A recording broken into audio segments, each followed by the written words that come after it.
वो रूप बदलने और झूठ बोलने की कला में माहिर था। उसने अपनी छवि एक बुजुर्ग धार्मिक व्यक्ति की बना रखी थी, लेकिन असलियत में वो सिर्फ एक ओछा सन की तानाशाह था।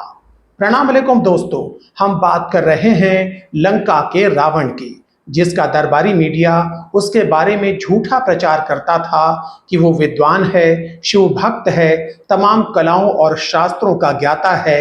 लेकिन वो कुछ और नहीं, सिर्फ एक मायावी राक्षस था जो 10 मुंहों से 20 तरह के झूठ बोलता था और 50 तरह के रूप बनाना जानता था। लोगों को दिखाने के लिए उसने अपनी छवि एक धार्मिक व्यक्ति की बना रखी थी, लेकिन बेसिकली रावण एक ओछा, सन की, झूठा और अय्याश राजा था।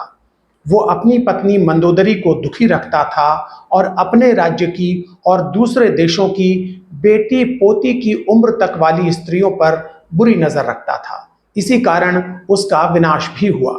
याद रखिए कि जब रावण सीता मैया का हरण करने गया, तब भी वो साधु के वेश में ही था। रावण का बचपन भी आवारागर्दी और गुंडई में बीता, इसलिए वो कभी स्कूल नहीं गया। लेकिन वो अपने मंत्रियों को ऊट पटांग सलाह दिया करता था। उसे भी रोज नया नारा गढ़ने का और नया प्रोजेक्ट शुरू करने का बहुत शौक था। ये अलग बात है कि उनमें से कोई भी प्रोजेक्ट पूरा नहीं हो पाया। गीता प्रेस की कल्याण पत्रिका पढ़ने वालों को याद होगा कि एक बार उसने स्वर्ग तक सीढ़ी बनाने का प्रोजेक्ट भी लॉन्च किया था।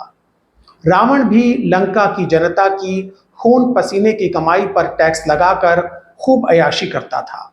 वो महंगे वस्त्र और आभूषण पहनता था, काजू की रोटियां खाता था, शानदार पुष्पक विमान में फ्लाई करता था और खुद उसने अपने लिए एक विस्तृत महल बनवाया था।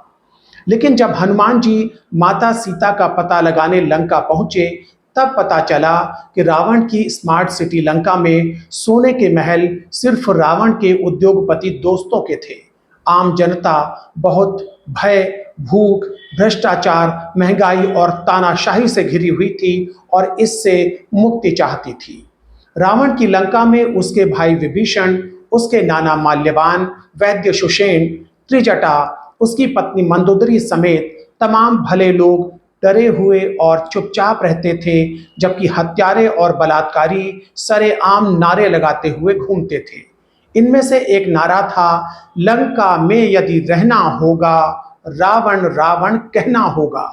एक और नारा था, घर घर रावण, सर सर रावण, 10 सर रावण। रावण ने अपने सौतेले भाइयों का राज्य छीना, किसी की हत्या की, किसी को कैद में डाला और अपने नाना माल्यवान को सलाहकार बनाकर दरबार में बिठा लिया, क्योंकि तब मार्गदर्शक मंडल नहीं होता था। रावण के बारे में उसके समर्थक ये प्रचार करते हैं कि वो बचपन से ही बहुत बहादुर था, मगर मच्छर भी नहीं मार पाता था वो।